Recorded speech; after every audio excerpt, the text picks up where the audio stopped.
예, 김대근 선생입니다.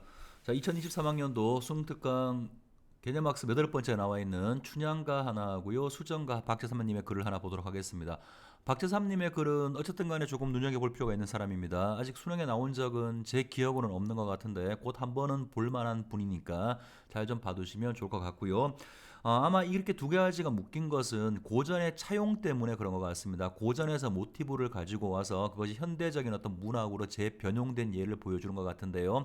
뭐 이거 말고도 박삼이 썼던 글 중에서 흥부부부상 그것도 같은 맥락으로 고전에서 흥부전을 가지고 온 글이고 이거는 춘향전을 모티브로 해서 쓰여진 현대시 하나가 같이 묶여서 출제가 됐습니다.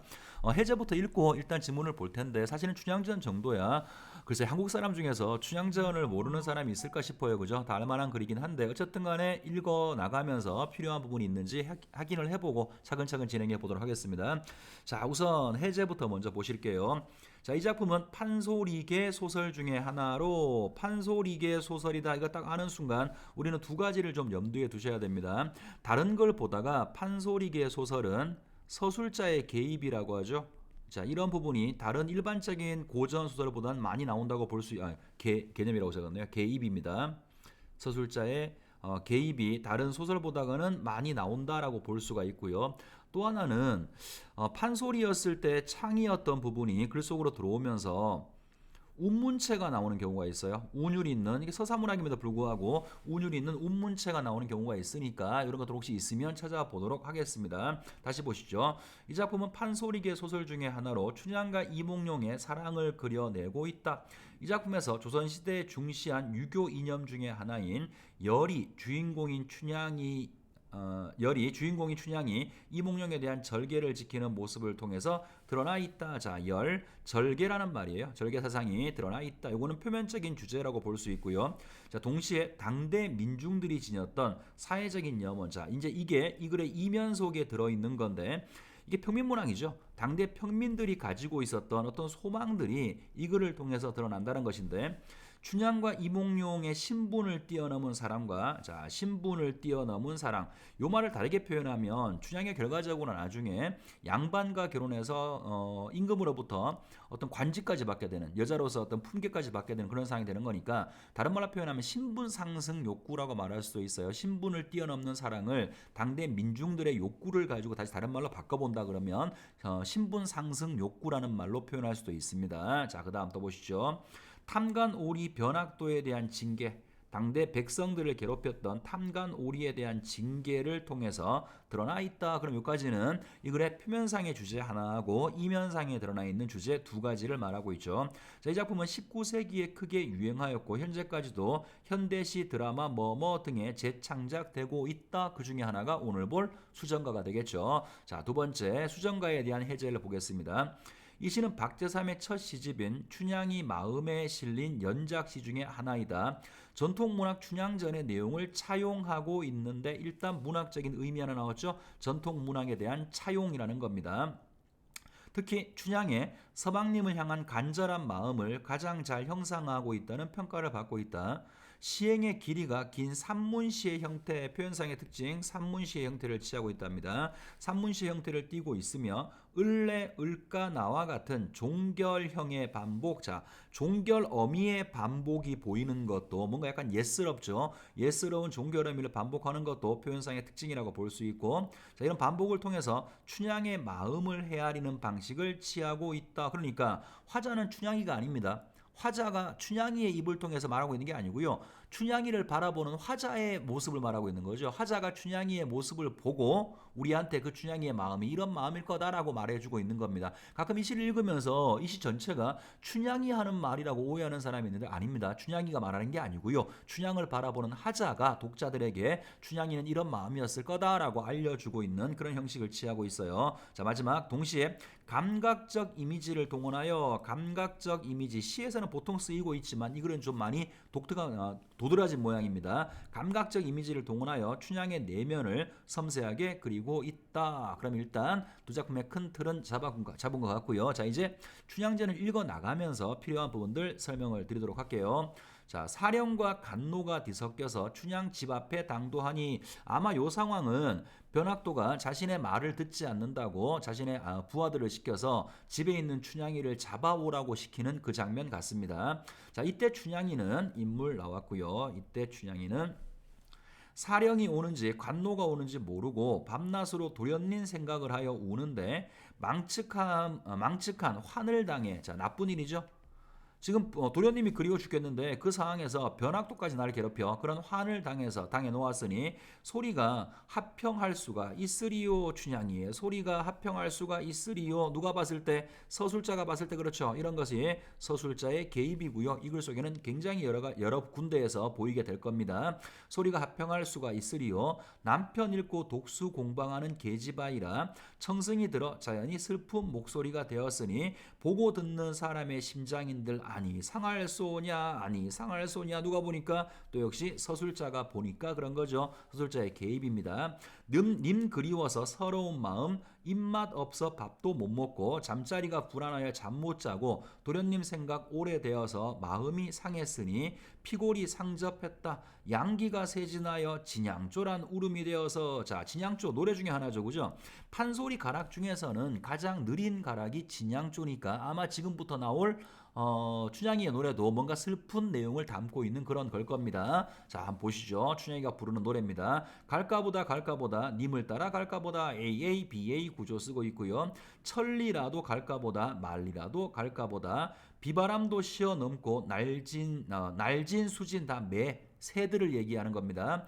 날진 수진 해동청 보람에도 쉬어 넘는 높은 산꼭대기 동성령 고개라도 님이와 날 찾으면 나는 밟아서 손에 들고 나는 아니 쉬어가지. 어디서 많이 봤죠 이거. 얼마 전에 개념학습 4강이었나요? 거기서 그 사설시조 하나 본 적이 있었죠. 그거랑 내용이 똑같네요. 그러니까 당시에 그런 사설시조가 평민들 문학에서 혹은 평민들 사이에서 유행했다는 것을 이런 것들을 통해서 우리가 짐작해 볼 수도 있을 것 같아요. 어쨌든 여기까지는 님을 간절히 그리워하는 춘향의 마음을 노래로 표현하고 있고요. 진양조라고 했으니까 되게 지금 슬픈 목소리로 슬픈 가락으로 느리게 부르고 있을 것 같아요. 자, 한양 가신 우리 낭군 나와 같이 그리워하는가 무정하여 아주 잊고 나의 사랑 옮겨다가 다른 님을 사랑하고 계신가. 자, 왜 도대체 님이 이렇게 기다려도 오지 않는가 그 이유를 지금 추측해 보고 있는 것 같아요. 자, 이렇게 서럽게 울 때 사령들이 춘향이의 슬픈 소리를 듣고 사람이 목석이 아닌데 사람이 돌도 아니고 나무도 아닌데 감정이 없는 그런 게 아닌데 어찌 감동하지 않겠느냐. 또 역시 서술자의 개입이죠. 여기까지가 한 단락이 중략이 되어 있습니다. 그래서 님을 기다리고 있는 춘향이 어떤 상황이 이렇게 나와 있는 거고요. 자, 그 다음에 이제 중략돼 있는데 중략된 다음 장면은 춘향전에서 제일 유명한 장면이죠. 어사또 고시를 패스하고 온 그 이몽룡이가 춘향이를 붙잡아 놓고 의문스럽게 모른 척하고 춘향이를 시험해 보는 마지막 장면이 여기에 나오게 되는데요. 자, 보겠습니다.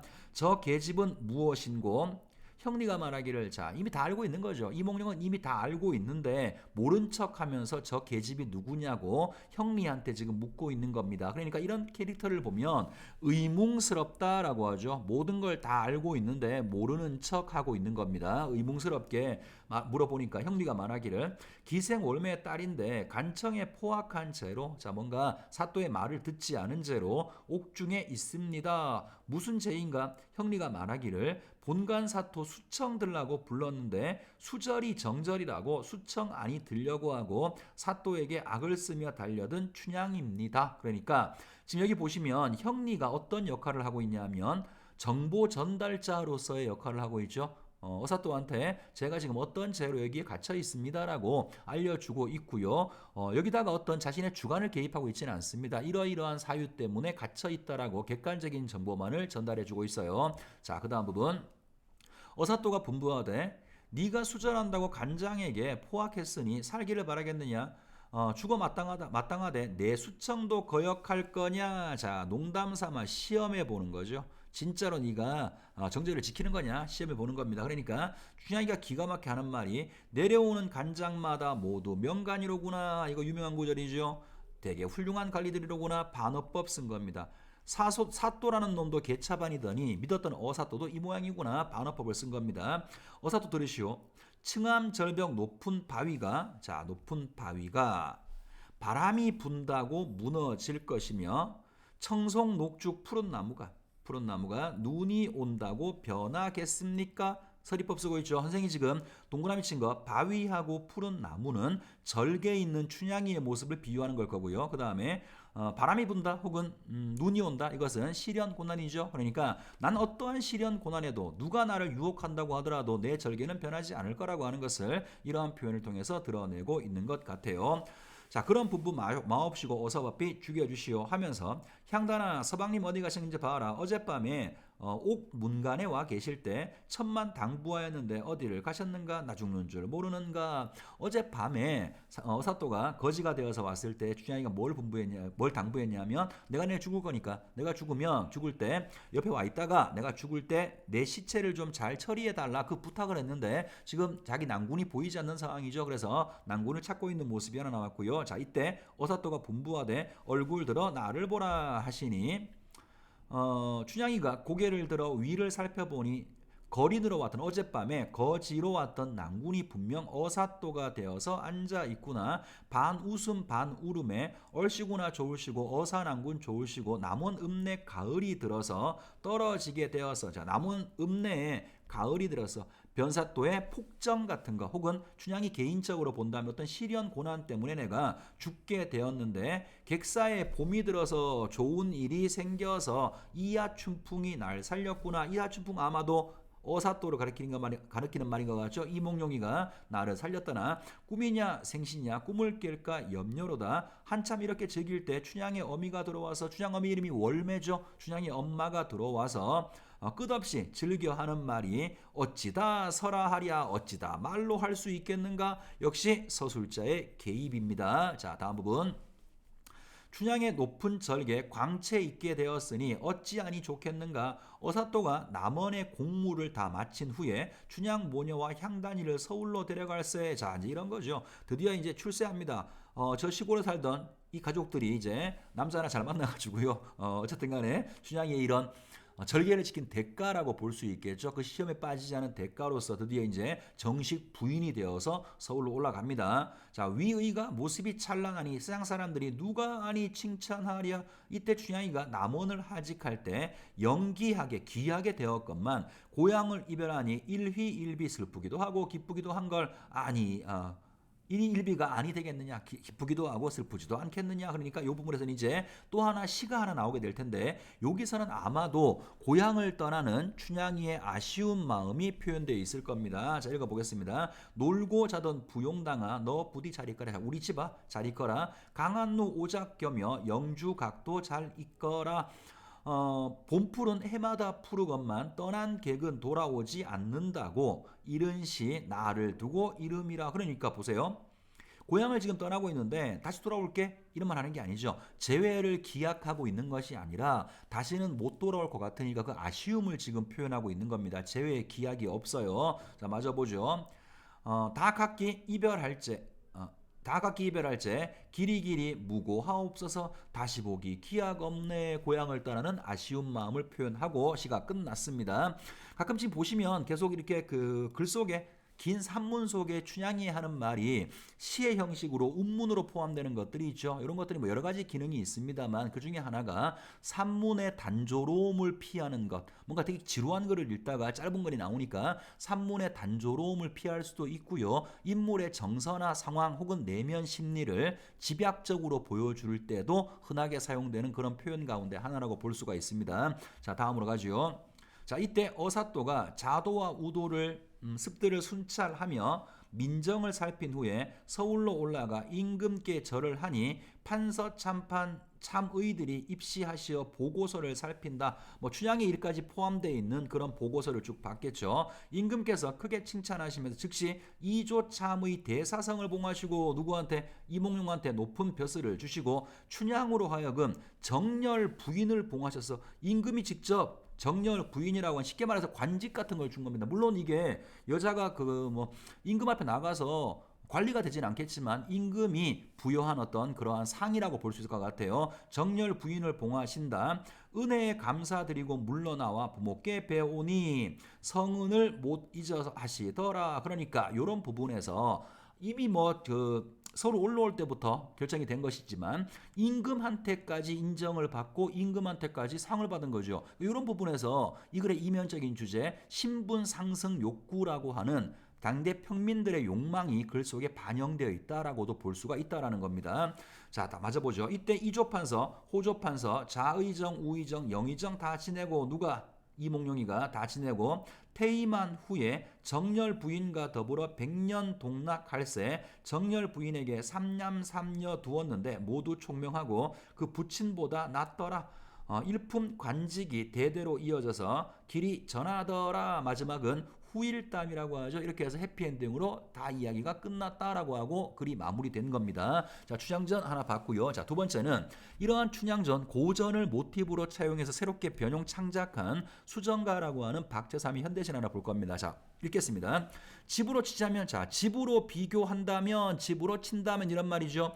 주어가 없습니다. 뭐가 그러냐면 이 시의 제일 마지막 부분에 나와 있을 거예요. 어디 있더라? 여기 나오네요. 춘향의 마음이죠. 춘향의 마음. 자, 이제 이 시에서 말하려고 하는 것은 춘향이의 마음에 대해서 말하는 거니까 춘향이의 마음을 집으로 가정한다면 정하수가 찬잔한 위에 아침마다 새로 생기는 물방울의 신선한 우물집이었을래. 자, 춘향이의 마음을 첫 번째 뭐에 비유했냐면 물방울 신선한 우물집에 비유를 했습니다. 자, 조금 더 읽고 얘기하죠. 자, 또한 윤이 나는 마루의 그 끝에 평상에 가라앉은 뜰하게 물냄새 창창한 그런 집이었을래. 잠깐 스톱해 볼게요. 계속 지금 여러 가지 이미지를 쓰고 있는데요. 시각적인 이미지도 있고 그 다음에 물냄새 후각적인 이미지도 있죠. 그래서 아까 우리가 해제에서 봤다시피 이 글의 표현상의 특징은 감각적인 표현을 쓰고 있다 이렇게 말할 수가 있습니다. 자, 두 번째는 달랑 지금 두 문장 읽었습니다만 끝날 때 뭐뭐 을래라고 하는 어미의 반복이 있죠. 어미를 반복한다는 이야기는 당연히 운유를 준다라고 말할 수가 있고요. 동시에 춘향이의 마음을 강조해서 춘향이 어떤 마음? 우물집 같은 마음, 물냄새 나는 마음. 다른 말로 표현해 볼게요. 순수한 마음이죠. 님을 기다리는 그러한 순수한 춘향이의 마음을 이러한 여러 가지 감각적인 표현을 통해서 드러내고 있습니다. 자, 맞아보죠. 서방님은 바람 같단들 어느 때고 바람은 어려울 따름. 자, 이 부분을 해석을 시켜보면 학생들이 이 부분을 좀 어려워하는 것 같아요. 이거는 눈여겨서 좀 보시고 가능하면 그냥 암기를 해두시면 어떤 해석인지 알아두시면 좋을 것 같아요. 자, 이렇게 해석을 합니다. 서방님은 바람 같단들. 일단 이거부터 하나 끊어보죠. 서방님은 바람 같아. 다시 말하면 한 곳에 정착해 있지 않다라는 말이죠. 바람은 항상 불어오는 것이니까 내 곁에 지금 있지 않아. 정착해 있지 않고 떠돌아다닌다는 말인 것 같아요. 자, 서방님은 바람처럼 내 곁에 있지 않지만 어느 때고 바람은 어려울 따름. 자, 요거의 해석을 주의해서 하시라고요. 어려울 따름. 자, 이게 어렵다, 디피컬트 그런 말이 아니에요. 이게 아니라 어련히 온다라는 말이에요. 한번 분 바람, 나한테 불어서 간 바람은 그걸로 영원히 끝나는 게 아니라 다시 나한테 온다라는 말이죠. 재회의 확신, 재회의 믿음을 표현하고 있는 겁니다. 이해하셨죠? 자, 한 번 더 읽어볼게요. 서방님은 바람 같단들. 서방님은 바람처럼 떠나가지만 어느 때고 바람은 어련히 올 따름 반드시 다시 온다. 반드시 님과 서방님과 만나게 될 거다. 그 옆에 순순히 쓰러지는 물방울의 찬란한 춘향의 마음이 아니었을래. 그러한 기다림의 확신을 가지고 순수한 마음으로 님을 기다리는 것이 바로 춘향이의 마음이 아니었을까라고 화자가 추측해보는 거죠. 다시 말하지만 춘향이가 하는 말이 아니에요. 춘향이의 마음을 추측한 화자가 이렇게 말을 하고 있는 겁니다. 그래서 1년에서는 님을 기다리는 춘향이의 순수한 마음을 화자가 이렇게 표현을 하고 있는 거죠. 자, 이제 2연으로 갑니다. 하루에 몇 번을 푸른 산 언덕을 눈아래 보았을까나. 자, 이건 이제 님을 기다리는 춘향이의 행동을 추측해 보는 거죠. 산 위에 올라가서 님이 올까 하고 몇 번이나 바라봤을까. 그러면 그때마다 일렁이 오는 푸른 그리움에, 자, 푸른 그리움, 뭐 굳이 표현상의 특징을 얘기한다면 추상적 이미지의 구체화라고 볼 수 있죠. 그리움은 추상적인 이미지인데 푸르다라고 하는 시각적인 이미지 구체적으로 표현했으니까 추상적 이미지의 구체화가 사용됐고요. 자, 푸른 그리움에 어울려 흐느껴 물살 짓는 어깨가 얼마쯤 하였을까나. 자, 님을 그리워하면서 울고 있는 춘향이의 모습을 생각해 보는 거고 진실로 우리가 받들 산신령은 어디에 있을까마는 그러니까 어떤 절대자 우리를 만나게 해줄 그 절대자가 지금 어디에 있을까마는 산과 언덕을 말리 같은 물살을 굽어보는 춘향이의 바람에 어울리는 자 춘향이의 마음은 바람에 어울리는 수정빛 임자가 아니었을까. 자, 춘향이의 마음을 수정빛 임자라고 부르고 있죠. 또 역시 순수함을 이야기하고 있는 겁니다. 그래서 이 시는 처음부터 마지막까지 화자 입장에서 옛날에 고전송에 나오는 춘향이가 임을 그리워하는 그때 그 마음을 추측해 보는 것이고 그 마음을 하나로 한 단어로 집약한다면 순수함이라고 얘기할 수가 있겠죠. 자, 일단 여기까지 시 내용을 봤고요. 문제는 별거 아니니까 간단하게 훑어보겠습니다. 자, 가를 읽고 이해한 내용이다. 적절한 것을 물어봤는데요. 1번 봅시다. 형리는 어사또에게 춘향의 무고함을 알리기 위해 노력하고 있어. 아까 봤다시피 이 형리가 하는 역할은 정보의 전달자로서의 기능을 하게 되는데 자기 생각 같은 걸 집어넣지 않고요. 객관적인 사실만을 전달하고 있죠. 그래서 뭐 알리기 위해 노력한다 이런 것들은 옳지 않은 얘기고요. 자, 2번은 춘향을 서울로 올라가 고향을 떠나는 것에 대해 아쉬움을 드러내고 있어. 아까 봤었던 시에서 그랬었죠. 여기 주의할 것은 다시 보자 이런 거 없어요. 그죠? 고향을 떠나는 아쉬움을 얘기하고 있었고요. 답 2번이고 미안합니다. 선생님 지금 3번을 먼저 봤네요. 2번 읽어보겠습니다. 춘향 어미는 어사또의 정체를 눈치채고 무슨 말이에요? 눈치챈 게 아니죠. 춘향이가 그렇게 되었다는 말을 듣고 들어와서 좋아하고 있는 거니까 이미 알고 있는 사항은 아닌 겁니다. 자, 4번은 임금은 어사또가 작성한 보고서의 내용을 살핀 후에 이에 대해서 의문을 제기하는 게 아니라 받아들이고 상을 줬어요. 자, 5번은 어사또는 형리가 언급한 제목을 인정하지 않는 춘향이에 대한 안타까움. 자, 춘향이가 인정하지 않는 것도 아니고요. 거기에 대해서 안타까움도 당연히 아니겠죠. 답은 3번이 정답입니다. 간단한 문제고. 자, 2번 가보죠. 다음은 나에 대한 설명이다. A와 B에 들어갈 적절한 말을 써봐라. 자, 이 시는 각 연마다 동일한 어미가 반복되어 나타나고 있다. 이를 정리해 보면 다음과 같다. 뭐 볼 것도 없죠. 어미가 아까 반복된다라고 했는데 지금은 잘 쓰지 않는 뭔가 예스러운 어미거든요. 뭐뭐 할까나 리을까나 혹은 뭐뭐 리을래 이런 것들 많이 쓰고 있죠. 자, 운율을 형성하고 춘향이의 마음을 더 집약적으로 잘 표현하는 그런 효과가 있다라고 볼 수가 있을 것 같아요. 자, 나머지 부분들은 뭐 밑에 더 표현이 있는데 이건 읽어보시면 금방 알 것 같으니까 굳이 더 읽지 않겠습니다. 자, 그 다음에 3번 문제로 가볼게요. 자, 보기는 가와 나를 감상한 학생이 작성한 자료이다. 기억 미음에 대해 학생이 생각한 내용이다. 적절치 않은 거. 뭐 이거 다 읽어보진 않을 것 같은데 이거의 포인트는 뭐냐면 이런 거죠. 이 문제의 포인트는 원래 원작으로 고전이 있는데 이게 현대의 어떤 문학으로 차용되는 과정에서 어떤 부분들이 변했는가 아니면 어떤 부분들이 변용되었는가 어떤 부분이 수용되었는가 그걸 비교하라는 문제 같아요. 자, 그러면 이건 바로 보겠습니다. 별거 아닌 문제니까.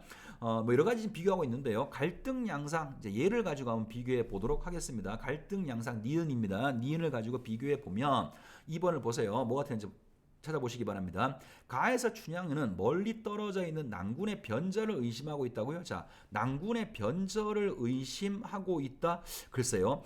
춘향이의 첫 번째 장면에서 시가 하나 나오죠. 그죠? 나를 잊고 있는가 혹은 다른 여자를 지금 만나고 있는가 그 부분을 물론 제 생각에는 그 의심이라기보다가는 님이 오지 않는 이유를 막 추측하는 거죠. 의심이라고 말하기 좀 어려운데 또 뭐 보는 관점에 따라서는 확신하고 있는 건 아니니까 요거는 그냥 세모 정도로 가볼까요?